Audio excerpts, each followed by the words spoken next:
जय राधे जय राधे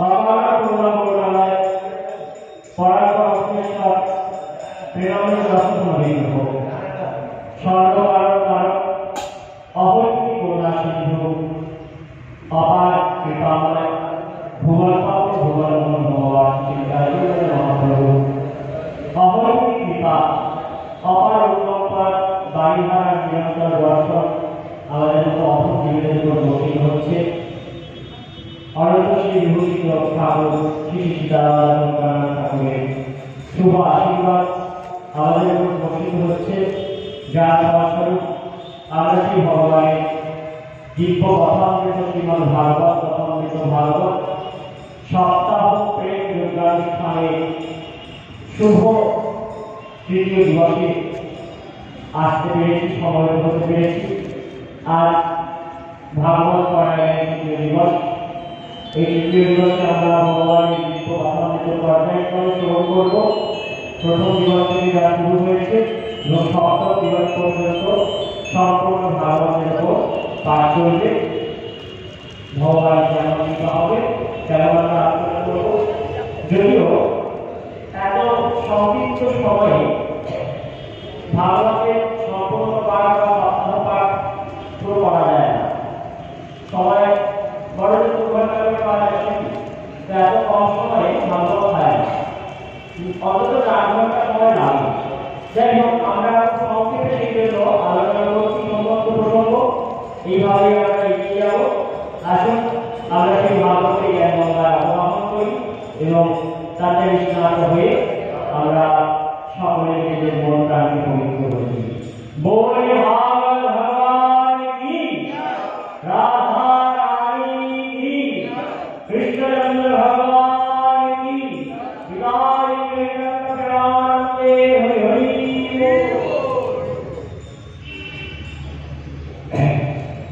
गौरव से আমরা আলোচনা করতে অবসর ছিলাম কি ছিল গৌরব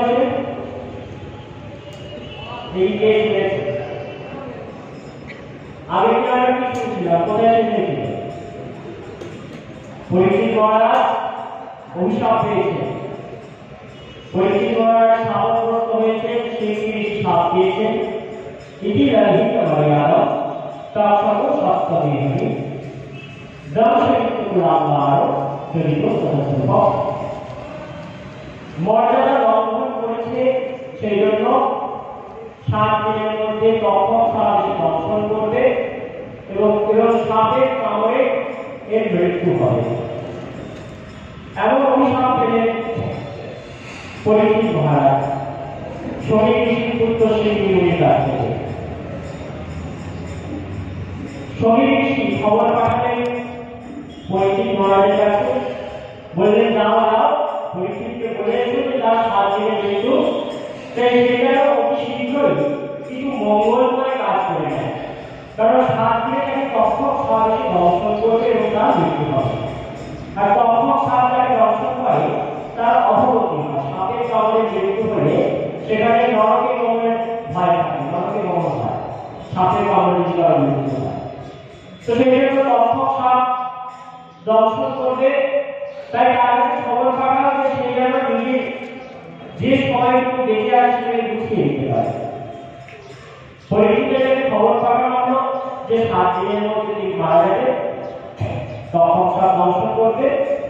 যখনই খবর পেলেন পরীক্ষিত, তিনি নিজের সমস্ত গৃহকার্য পরিত্যাগ করলেন। ছোট্ট শিশু জন্মেজয় তার ছেলে, সেই বালক জন্মেজয়ের হাতে রাজত্ব তুলে দিয়ে তিনি সমগ্র রাজত্ব পরিত্যাগ করলেন এবং সকলের কাছ থেকে ছিল বিদায় নিলেন। করণে সবাইকে নিবেদন করলেন, আমি যদি কোনো ভুল করে থাকি, কাউকে জানতে অজান্তে কোনো কষ্ট দিয়ে থাকি, আমাকে সবাই মিলে মার্জনা করবেন। এই বলে পরীক্ষিত মহারাজা সেইখান থেকে সকলের কাছ থেকে বিদায় নিয়ে নিজের মায়ের কাছে এলেন। পরীক্ষিতের মা আমরা জানি উত্তরা, পরীক্ষিতের আরেকটি মা আছে যিনি সবার মা, ওর মা গঙ্গা। बोले भगवती गंगा मैया की जय। সকলে বলছে তব নিকটে অস্য নিবাসম পূর্বৈকুণ্ঠে তস্য নিবাসম। যে গঙ্গাতে বাস করে সে বৈকুণ্ঠে বাসের সমান ফল পায়। গঙ্গার পাড়ে যে বাস করে সে বৈকুণ্ঠবাসীর সমান হয়ে যায়। তাই সেই গঙ্গা তার অপার মহিমা, দেবী সুরেশ্বরী ভগবতী গঙ্গে পতিত উদ্ধারিণী পাবনী গঙ্গে। সেই গঙ্গা মা গঙ্গার তপস্বীতে এসেছেন, পরীক্ষিত মহারাজ উপস্থিত হয়েছে। পরীক্ষিত এসে মা গঙ্গার কাছে দাঁড়িয়েছে।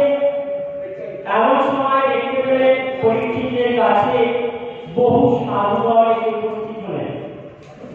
অত্রি অঙ্গিরা অপ্রস্তুগ্রহ আদি ব্যাসদেব, পরাশর, ভৃগু, বশিষ্ঠ, বিশ্বামিত্র আদি বহু বড় বড় মুনিগণ, বহু বড় বড় ঋষিগণ এসে উপস্থিত হলেন পরীক্ষিত মহারাজকে দর্শন করার জন্য।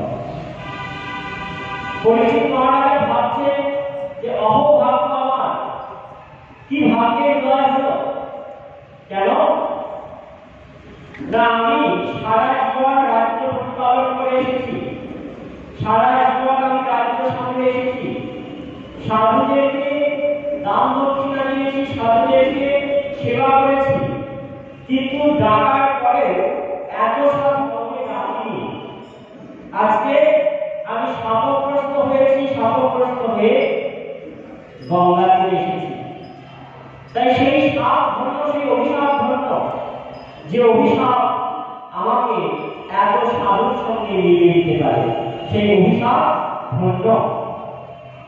তাই সাধু যদি কাউকে অভিশাপ দেয়, সেই অভিশাপ আশীর্বাদের থেকেও বড়। সাধারণ অভিশাপ আর সাধু অভিশাপ তফাৎ রয়েছে। সাধারণ অভিশাপ দিলে খারাপ হয়, কিন্তু সাধু যদি কাউকে অভিশাপ দেয়, সেই অভিশাপ আশীর্বাদের থেকেও বড়, বেশি কাজ করে।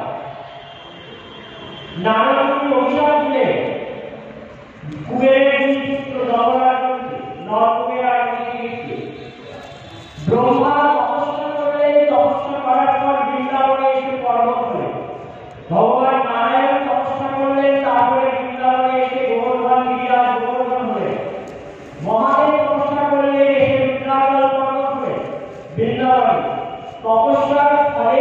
পাথর হয়ে পর্বত হয়ে জন্মগ্রহণ করলেন তারা সবাই। আর নরকের বৈদিক তারা কিছুই করেন, কোনো তপস্যা করেন, শুধু অভিশাপ পেয়েছেন নারদে। সেই নারদের অভিশাপ পাওয়ার ফলে তারা বৃন্দাবনের বৃক্ষরূপে জন্ম নিতে পারে। এই হচ্ছে অভিশাপ। সাধু যদি কাউকে অভিশাপ দেয় তাতে আমাদের প্রভূত মঙ্গল ঘটতে পারে। তাই পরীক্ষিত মহারাজ বলছেন, এই অভিশাপ আমার কাছে আশীর্বাদের থেকেও বড়। এটা অভিশপ্তা না কৃপাসত্তা আমি বুঝে উঠতে পারছি না। সেই ঋষি আমাকে অভিশপ্তা করতে গিয়ে কৃপাসত্তা করেছেন, তাই আমি সাধুজনের দর্শন আমি পেলাম। পরীক্ষিত মহারাজ করজোড়ে বিনীতভাবে সকল সাধুগণের চরণ ধরে প্রার্থনা করছে, 7 দিনে আমার মৃত্যু, এমন কি কাজ আছে যা করলে আমি সেই ভগবান অখিল পাবন ভগবানকে লাভ করতে পারি। আপনারা সবাই জানেন আমার নাম পরীক্ষিত। কেন পরীক্ষিত নাম কেন না, বলছে আমি গর্ভে তাকে দর্শন করে এসেছি। ভগবান কৃষ্ণ পরীক্ষিতকে উত্তরার গর্ভেই দর্শন দিয়ে দিয়েছেন চতুর্ভুজ নারায়ণ। যখন অশ্বত্থামা ব্রহ্মশির অস্ত্র ছাড়ে উত্তরার গর্ভ নষ্ট করার জন্য, তখন ভগবান কৃষ্ণ উত্তরার গর্ভের মধ্যে প্রবেশ করে সেই ব্রহ্মশির অস্ত্রকে নিঃশেষ করে দিয়েছিলেন এবং পরীক্ষিতকে রক্ষা করেছিলেন। বিষ্ণু রক্ষা করেছেন, সেই জন্য এর নাম বিষ্ণুরাম। আর সেই পরীক্ষিত নাম হলো কেন না, বলছে গর্ভের মধ্যে যে ভগবানকে দেখেছি সেই ভগবান এখন কোথায় সেটা পরীক্ষা করে বেড়াচ্ছে সমস্ত মানুষের মধ্যে। পরীক্ষায় নীতি পরিষ্কৃত হয়, যিনি সকলের মধ্যে থাকা সেই ভগবানকে পরীক্ষা করে বেড়ান, খুঁজে বেড়ান যে সেই ভগবান কোথায়, যাকে আমি গর্ভে দেখে এসেছি, তিনি হচ্ছেন পরীক্ষিত। তাই এই পরীক্ষিত মহারাজ তিনি বলছেন যে ভগবানকে আমি গর্ভে দর্শন করে ফেলেছি। আপনাদের কাছে আমার প্রার্থনা, যে ভগবানকে আমি গর্ভে দেখেছি মৃত্যুর পর যেন সেই ভগবানকে আবার প্রত্যক্ষ করতে পারি। তাই আমার মঙ্গলের উপায় বলুন। কেউ বলতে পারছে না, সবাই নিজেদের মধ্যে উচ্চারণ করছে তখন সব দর্শন করবে ব্রহ্ম অভিশাপ, ব্রাহ্মণ অভিশাপ দিয়ে সেই অভিশাপ খণ্ডন হওয়ার নয়।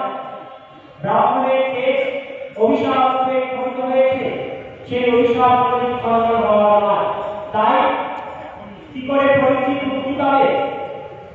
তাই সকলের সেই চিন্তা করছে কি করে পরীক্ষিত মুক্তি পাবে, কি করে পরীক্ষিত উদ্ধার হবে, কেউ বলতে পারছেন না।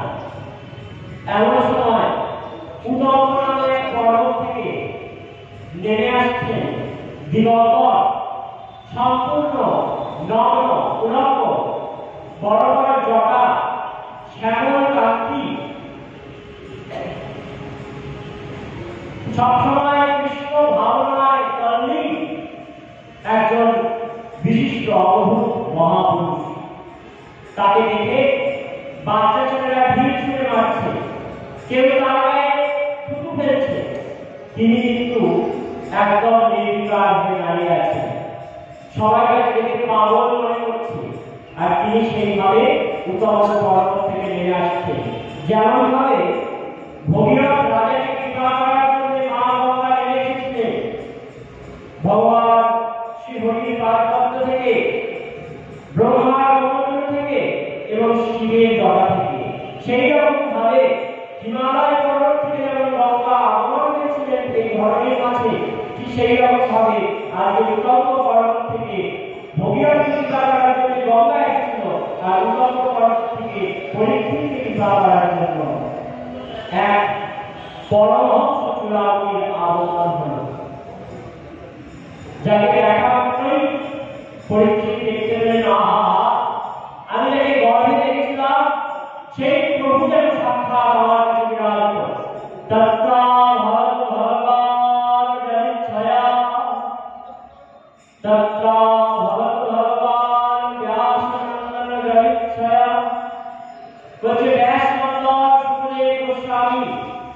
সেই সুখদেব গোস্বামী নিজের ইচ্ছা করে পরীক্ষিতের সেই সভায় সেই গঙ্গা তটে গঙ্গা কূলে উপনীত হচ্ছে। যেন দেখে মনে হচ্ছে যে পরীক্ষিতকে আজকে ধন্য করবে বলে ভগীরথকে ধন্য করে যেমন ভাগীরথ এসেছিল তেমন পরীক্ষিতকে ধন্য করার জন্য কৃপা